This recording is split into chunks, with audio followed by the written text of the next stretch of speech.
안녕하십니까, 박남신 목사입니다. 기도하겠습니다. 하나님 감사합니다.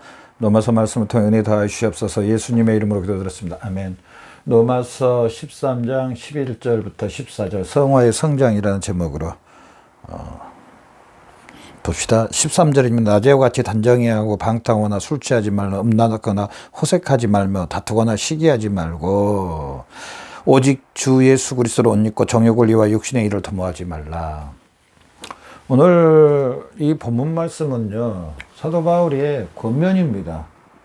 사도 바울의 그리스도인들을 향한, 저나 여러분 우리 그리스도인들을 향한 권면. 우리 누구에게 이렇게 높은 사람이 아랫사람에게 또 먼저 하신 분이 이제 시작한 그 사람에게 권면하잖아요. 사도 바울이 로마에 있는 그리스도인, 또 오늘 이 영상을 보는 저나 여러분에게 권면을 하는 겁니다. 너희는 이제 빛에 속했고 빛에 속했으니 낮에와 같이 단정해야 하고 방탕하거나 술 취하지 말며 음란하거나 호색하지 말고 다투거나 시기하지 말고. 우리 그러잖아요. 부모님이 자녀에게, 멀리 떠난 자녀에게 가서 조심히 생활하고 밥도 잘 챙겨 먹고 이렇게 해라. 저도 이제 저 아들이 벌써 3년이 지났습니다만은 군대 막 처음 갈 때 군대 생활은 이렇게 해야 된다. 저도 이제 이미 했으니까 지금은 많이 달라졌는데, 그래서 몸 조심해야 된다. 다치지 말아야 된다. 이런 그런 거 있잖아요. 특히 사격할 때 조심해야 된다. 이런 거 있잖아요. 먼저 된 사람으로서 권면. 오늘 이 본문 말씀은요, 우리 그리스도인들에게 권면입니다. 권면. 저나 여러분이 구원받고 하나님의 자녀가 됐으니 너희는 이렇게 살아야 된다. 사도 바울은 다메섹에서 직접 예수님의 얼굴과 얼굴을 뵀습니다. 또 삼층천을 천국을 봤습니다. 그런 사도 바울이 로마에 있는 그리스도인들에게, 진짜 이 로마에 있는 그리스도인들은 어려운 가운데 있었습니다. 환경이 우리 대한민국에 사는 이런 상황이 아닙니다. 정말 환경이 녹록지 않았습니다. 어제 저희 교회 멕시코에서 선교하시는 선교사님이 다녀가셨는데 가만히 이야기한 걸 들어보니까, 제가 그 지역은 잃어버렸는데요. 멕시코의 그 어느 도시, 미국 국경하고 가까운 도시라 그러더라고요. 근데 마약과 이 총기가 난무하는, 실제로 마약으로 인해서 죽어나가고, 또 마약으로 인해서 하여튼 살인사건이라든지 이런 것들이 너무 빈번한, 그곳에서 예수 그리스도를 전하는 그 선교사님을 보면서 참 많은 감동과 은혜를 받았는데요. 지금 로마에 있는 그리스도인들도 대부분 종이고 하인이고, 누구의 권세 아래에 있는 그런 사람들입니다. 그런 사람들에게 사도 바울은요, 너희가 그리스도인이 됐으니 어떤 환경 가운데서도 믿음으로 굳건히 이 낮에 속한 그런 삶을 살아라라고 말합니다. 로마서 12장 1절에 보면은요, 로마서 12장 1절에 보면은요, 그러므로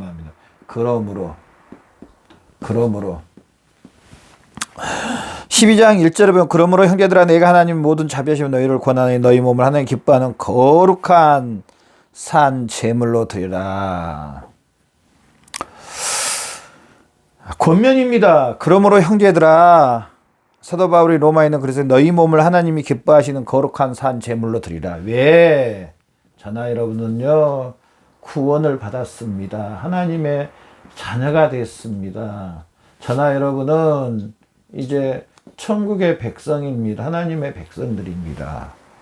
이런 저나 여러분이 어떻게 살아야 될까? 제가 앞 시간에도 말씀드렸지만 어떻게 살아야 될 건가? 그러므로 우리 그리스도인들은 이제 첫 번째가 회복되고 새롭게 된 사람이다. 그거 있잖아요. 이제 병원에서 이제 예를 들어서 뭐 때문에 아파가지고 뭐 수술을 받았거나 어떤 치유가 잘 돼서 이제 회복돼서 퇴원할 때 의사 선생님이 대부분이 이야기합니다. 다시는 이런 병에 걸리지 않도록 조심하십시오. 그러면서 회복을 잘 하십시오. 술도 먹지 말고 담배도 피지 말고 또 몸에 해로운 것을 먹지 말고 생활도 규칙적으로 잘 하시고 이렇게 쭉 이야기해 줍니다. 왜 그렇게 이야기해 줄까요? 예전에 그런 아픈 경험과 그 예전에 그 병으로 인해서 고생했던 거 지금 이제 새롭게 이제 다 회복이 됐는데 앞으로 그런 생활 하지 말라는 겁니다. 그러면은 그런 생활을 하면 다시 또 병원에 올 수 있고 다시 또 아플 수 있으니까 회복된 사람으로서 새롭게 된 사람으로서 이제 예전대로 살지 말라는 겁니다. 그러면서 또 한 가지 덧붙여가지고 뭐라고 하냐면은요, 이제 규칙적인 운동도 하시고, 야채도 많이 먹고, 고기는 좀 줄이고, 살도 좀 빼고, 저한테 이야기하네요. 살도 좀 빼고, 너무 많이 먹지 말고, 운동도 좀 하고, 배 나오면 안 됩니다. 규칙적인 운동하시고, 규칙적인 식사하시고, 건강관리 잘 하십시오. 하지 말아야 할 것과 하지 말아야 할 것과 하지 말아야 될 것과 예전에 했던 그런 방식, 예전에 했던 방식 하지 말라는 겁니다. 그리고 해야 할 거 이제 규칙적으로 운동도 하라고 그러고 뭐 운동 또 뭐 식단도 조절하라 그러고 뭐 여러 가지 있지 않습니까? 사도 바울이요 오늘 로마에 있는 그리스도인들이 저나 여러분에게 이런 권면을 합니다. 그러므로 너희 몸을 하나님이 기뻐하는 거룩한 산 제사로 드리라. 또 13절에 보면은 낮에와 같이 단정히 행하고 방탕하거나 술 취하지만 음란하거나 허색하지 말며 쟁투와 시기하지 말고 하지 말라는 걸 지금 말합니다. 하지 말라는 거.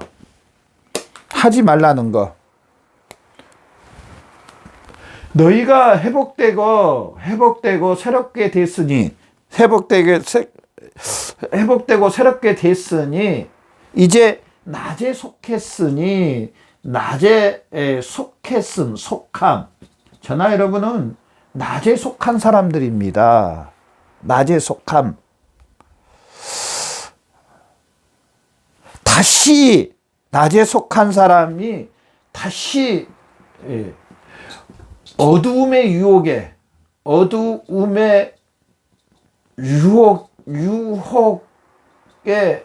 넘어가지 말라는 겁니다. 넘어가지 말라.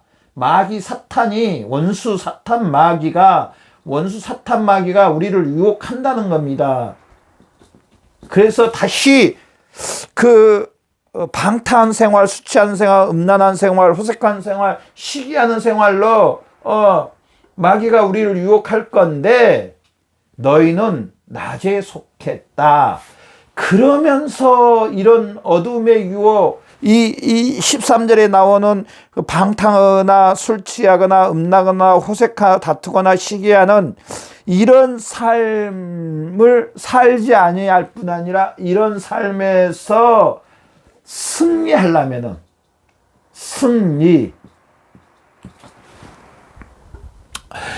이런 삶에서 승리할 뿐 아니라 열매를 맺는 그 성장해서 열매를 맺는 그런 삶을 살려면 어떻게 해야 될 건가? 오늘 14절에 보면은요, 두 번째로 빛의 갑옷을 입으라고 말합니다. 빛의 갑옷을 입으라. 단순히 이걸 하지 않는, 단순히 이걸 그 어둠의 이 13절에 나오는 방탕하거나 음란하거나 술 취하거나 호색한 이걸 하지 않는 것은 사실은 기본입니다. 기본. 그런데 기본인데 이 기본만 있는 게 아니고 여기에서 이제 더한 성장이 있어야 될 거 아닙니까? 성장. 오늘 제목이 이 성화의 성장인데요. 이 하지 않는 기본에서, 옛 생활을 하지 않는 기본에서 더 성장해야 된다는 사. 그리스도인들은 열매 맺는 삶이 이제 돼야 됩니다. 열매 맺는다는 것은 뭐냐?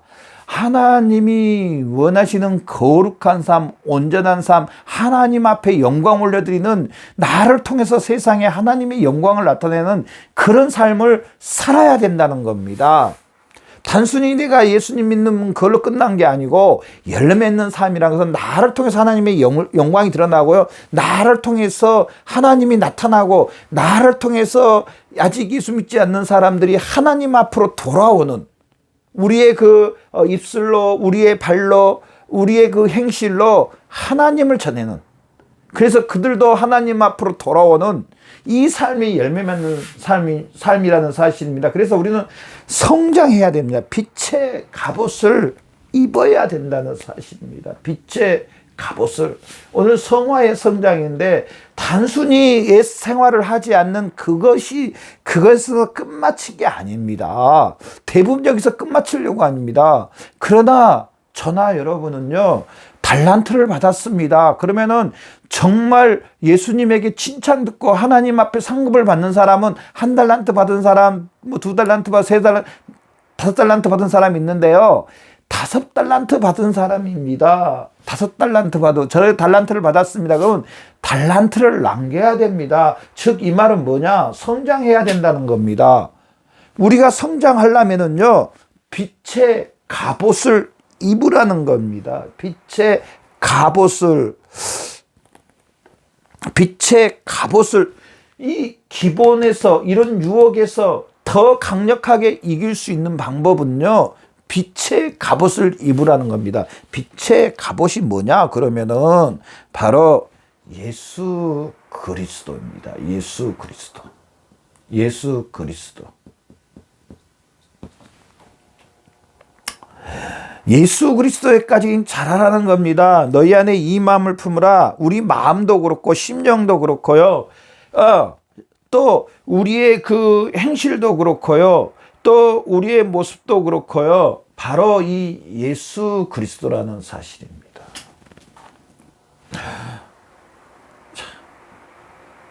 이 예수 그리스도인데요. 예수 그리스도가 주 되신 것을, 머리 되신 것을, 나의 영적인 신랑 되신 것을, 자, 예수님이 포도나무인 것을, 자, 이 사실을 인정해드리고, 믿어드리고, 믿고, 또 이 사실로 인하여서 행함, 즉, 이 사실로 인하여서 삶을 사는 겁니다. 저나 여러분, 얼마나 이렇게 사십니까? 예수님이 나의 주 되십니다. 예수님이 나의 머리 되십니다. 예수님이 나의 신랑 되십니다. 예수님이 포도나무, 나는 가지입니다. 자, 주, 머리, 신랑, 포도나무 전부 다 뭡니까? 나보다 높은, 그리고 그거에 의해서 나는 사는 거. 그 나보다 높은 단계로 인해서 상위법이라 그러잖아요. 상위법이 하위법을 주관합니다. 상위법. 나보다 더 높은, 이 원리로 인해서 사는 거. 머리로부터 사는 거, 주로부터 사는 거, 신랑으로부터 사는 거, 포도나무로부터 사는 거. 여러분 혹시 이렇게 살고 있나요? 예수님이 나의 주요 머리요 신랑이요 포도나무는 이 사실을 믿고 실제로 이 삶에 의해서 살고 계시나요?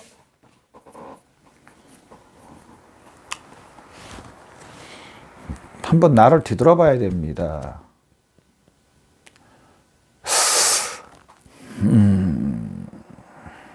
혹시 여러분 그럴 일은 없겠지만은 혹시 오늘 13절 말씀처럼 방탕하는 게, 술 취하는 게, 음란하는 게, 호색하는 게, 다투고 시기하는 게 혹시 나의 주요 머리요 신랑이요 포도나무는 아닌지요? 물론 당연히 아니겠죠.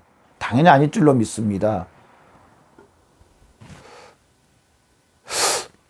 나의 이 주가, 머리가, 신랑이, 포도나무가 바로 예수님. 나는 이 예수님으로 인하여서 살고 있는지 저는 여러분 정말 점검해 봐야 됩니다. 그러면 목사님, 나의 주, 머리, 신랑, 포도나무로 인하여 사는 게 뭡니까? 네, 질문 잘하셨습니다. 정말로 잘하셨습니다. 자, 봐보십시오. 자, 요한 1서 2장 말씀, 2장 4절에 보면은요, 요한 1서 2장 4절에 보면은요, 저를 안으로 하고 그의 계명을 지키지 않는 자는 거짓말인 자요, 진리가 그 속에 있지 아니하되.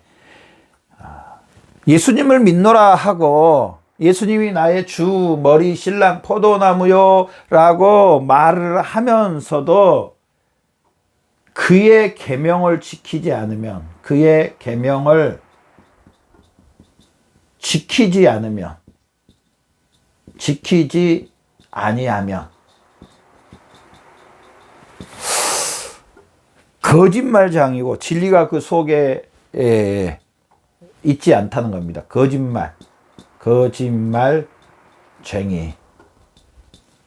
이렇게 말합니다. 예수님이 나의 주요 머리요 신랑이요 포도나무요 이렇게 말하는 게 거짓말했다는 겁니다. 이 계명대로, 주의 계명대로 지키지 않으면, 그의 계명대로 지키지 아니하면 그런 거 있잖아요. 내가 당신을 사랑합니다, 존경합니다, 정말로 사랑합니다. 그러면서 이 사람을 위해서 아무것도 안 해줍니다. 아예 쳐다보도 안 봅니다. 그럼 말로만 맨날 사랑한대요. 정말로 사랑하는 겁니까? 아닙니다. 정말로 사랑한다면은요, 정말로 사랑하고 관심도 가져주고요, 어려울 때 도와주기도 하고요, 나의 수고를 아끼지 않고요. 정말 사랑한다는 그 개념을 갖고 있습니다. 그런 개념을 갖고 있습니다. 그런 개념. 아무것도 안 하는 게 아니고, 정말 예수님이 나의 주요 머리요 신랑이요 포도나무다는 것은요, 계명을 지키는 겁니다. 우리 사랑하는 우리 자매님들, 우리 뭐 결혼하신 분도 있고 아직 미혼 계신 분도 있을 건데, 내가 누군가를 사랑하면, 내 남편을 사랑하면, 아니면 내가 사랑하는 형제가 있으면 그 형제를 위해서 아낌없이 봉사를 해줍니다. 그 형제가 말하는 거 들어주고 인정해주고, 그래 높여주고, 또 정말 사랑하는 마음으로 권면도 해주고 잘 되라고. 왜? 사랑하니까. 그러니까 주요 머리요 신랑이요 포도나무로 생각하는 겁니다. 정말 빛의 갑옷을 입는 것은요, 예수님이 머리요 주요 신랑이요 포도나무, 이 계명을 지키는 사람이 바로 열매를 맺는, 열매를 성장하는, 성화의 성장, 거룩함의 성장, 그래서 열매까지 맺는 사람은 그의 계명을 지키는 사람입니다. 계명을 지키는 사람. 정말 우리 한번 뒤돌아봐야 됩니다. 나는 말씀이 육신이 되신 이 말씀에 얼마나 순종하는지. 이스라엘 백성들이 하나님을 섬기는 기준이 뭐냐면요, 율례와 법도입니다. 율례와 법도. 즉 하나님의 말씀입니다. 하나님의 말씀. 하나님은 이스라엘 백성들에게 뭘로 기준으로 하나님을 사랑하는가 기준을 보냐면요, 하나님을 사랑하는 거 바로 하나님의 말씀입니다. 얼마나 삶 가운데 정말 현실 지금 삶 가운데 얼마나 하나님의 말씀에 순종하고 복종하느냐. 이 하나님의 말씀을 삶 가운데 적용하려고 정말 얼마나 애쓰고 힘쓰고. 하나님, 오늘도 이 말씀 지키지 못했습니다. 하나님, 용서해 주십시오. 이 말씀에 제가 넘어지 가지 않고 이 말씀에 순종하며 살게 해주십시오. 이렇게 살도록 해주십시오. 나를 쳐서 복종시켜 주십시오. 힘을 주십시오. 승리하게 해주십시오. 이 하나님의 말씀을 삶에 적용하는 삶이 바로 열매 맺는 사람이요. 빛의 갑옷을 입은 사람, 말로만 빛의 갑옷을 입는 사람이 아닙니다. 여러분, 얼마나 하나님의 말씀을 나의 삶에 적용하기 위해서 애쓰고 힘쓰시나요? 실제로 하나님의 말씀을 나의 삶에 적용하고 계시나요? 예수님이 재림하시면 예수님은 뭘 가지고 우리를 판단하시느냐? 바로 주의 뜻대로, 하나님의 말씀입니다. 주의 뜻대로 행했느냐, 행하지 않았느냐. 주여 주여 하는 일보다 다 천국에 이를 것이요. 다만 하나님의 말씀입니다. 말씀. 정말 말씀입니다. 내가 거룩하니 너희도 거룩해라. 하나님의 말씀입니다. 내 이웃의 것을 탐내지 말라고 했습니다. 그런데 남이 모른 내가 이웃의 것을 탐내가지고 딱 감추고 있는, 누구는 아시냐면 하나님은 아시고 예수님은 아시면, 나중에 예수님이 오셔서 그거 너 왜 남의 거 감추었니? 너 것도 아니면서 다 언제 판단하시냐? 예수님이 재림하시면. 그래서 정말로 빛의 갑옷을 입는 것은 이 진리의 말씀에 순종하고 복종하는 겁니다. 저나 여러분, 오늘 이 말씀을 통해서 이 진리의 말씀에 실제로 내가 지금 살고 있는 곳에서, 저나 여러분이 어디에 살고 계시는지 모르겠지만 실제로 내가 살고 있는 세상 가운데, 정말 내가 살고 있는 가정, 내가 일하는 곳, 또 내가 관계를 맺고 있는 모든 사람들과 모든 곳에서 이 진리의 계명의 말씀을 내 삶 가운데 적용하며 그 말씀에 의해서 사는 사람이 바로 이 빛의 갑옷을 입는 사람이라는 사실. 그러면서 이 빛의 갑옷을 입는 사람은 열매를 맺는, 그래서 시편 1편 말씀은 복 있는 사람이고, 이 사람이 바로 시냇가의 시절을 쫓아 과실을 맺는 것처럼 철을 따라 가시를 맺게 해주시고 하나님께서 형통하게 해주신다는 사실입니다. 그렇게 하는 기준이 바로 이 주의 율례와 법도입니다. 계명입니다. 오늘 이 말씀을 통하여서 나의 삶에 이 말씀을 적용하며 실제로 사는 저와 여러분의 삶이 되시기를 바랍니다. 기도하겠습니다. 하나님 아버지, 감사합니다. 주의 율례와 법도를 따라 순종하며 복종하는 귀한 삶 되게 해주시옵소서. 감사하며 예수님의 이름으로 기도드렸습니다. 아멘.